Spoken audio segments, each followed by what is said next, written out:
What if, instead of letting summer just happen to you, you could design this month to be exactly what you need right now? Today, we're doing something different. A real time planning session that will help you create your most intentional summer yet. I'm Ronnie from Third Act Society. And if you've been following our Summer of Self series, you know we've been all about reclaiming your midlife story. But here's what I've learned: all the self discoveries in the world means nothing if we don't create intentional plans to live it out. So grab your iced coffee, maybe a notebook. Let's plan your best summer yet together. Let's be honest. As empty nesters, our summers used to be dictated by our kids' schedules, camps, and family vacations that revolved around everyone but us. Now, we have the wide open season, and sometimes that freedom feels a little overwhelming. Am I right? What if this summer was different? What if, instead of just filling time or falling into old patterns, you designed this moment to actually serve who you're becoming? Not who you used to be when you were managing everyone else's summer, but who you are right now in this season of life. Before we plan forward, let's check in with where you are right now. What do you most need from this summer? Is it rest and restoration, adventure and newness, creative expression, or connection? There's no right answer here. Maybe you're exhausted from a busy spring and summer needs to be your season of slowing down. Maybe you've been playing it too safe and summer is calling you to be brave. Or maybe you just want to remember what it feels like to enjoy simple pleasures without rushing it. And what patterns do you want to break?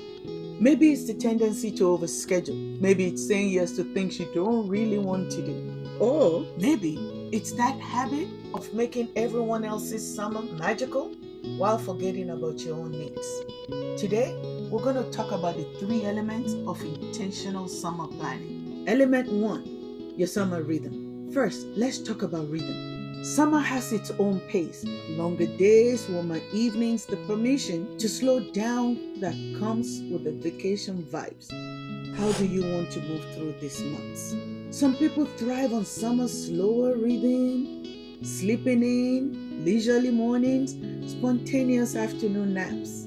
Others come alive with summer's energy and possibilities. Neither is wrong, but knowing which you are helps you plan accordingly. Think about your ideal summer day.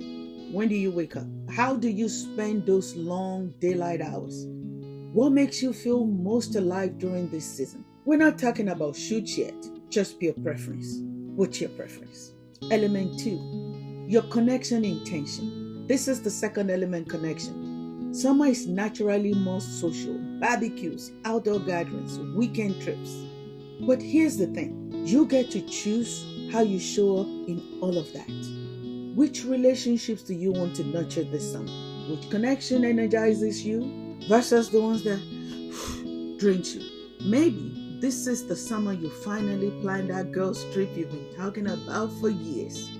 Maybe it's when you start hosting those casual backyard barbecue dinners. Maybe it's when you protect more alone time because that's what fits your soul. And let's talk about family dynamics. Summer often means more family time. And that can be wonderful or complicated. Sometimes both. That's family. How do you want to show up for family this summer? What boundaries might you need? What traditions do you want to keep? And which ones are you ready to evolve? Element 3, your summer experimentation. That's the third element. Summer is the perfect time to try new things because there's this natural permission to break routine. What's calling you? Maybe it's finally taking that cooking class. Maybe it's exploring parts of the city like a tourist. Maybe it's learning something you've always been curious about but never had time for. Or maybe it's as simple as reading fiction again or taking evening walks through the neighborhood. Choose something that feels a little exciting but not overwhelming. Summer experiments should feel playful, not like another item on your long to-do list. No, make it real. Here are the planning processes. Let's get practical. How do you actually plan a summer that honors all of this? Here are my 5-step approach. Step number 1, the must-dos. Start with what you already know you're committed to. Work obligations, family visits, or any trips that are already booked. Get those anchored first. Don't let them take up all the space. Step number 2, the joy builders. Now add the things that bring you genuine joy. Morning coffees on the porch, weekly farmer market visits, Sunday afternoon readings. These aren't luxuries, they're essential. Schedule them like appointments. Step number 3, the new things. Block out time for your summer experiment. If it's that cooking class, register now.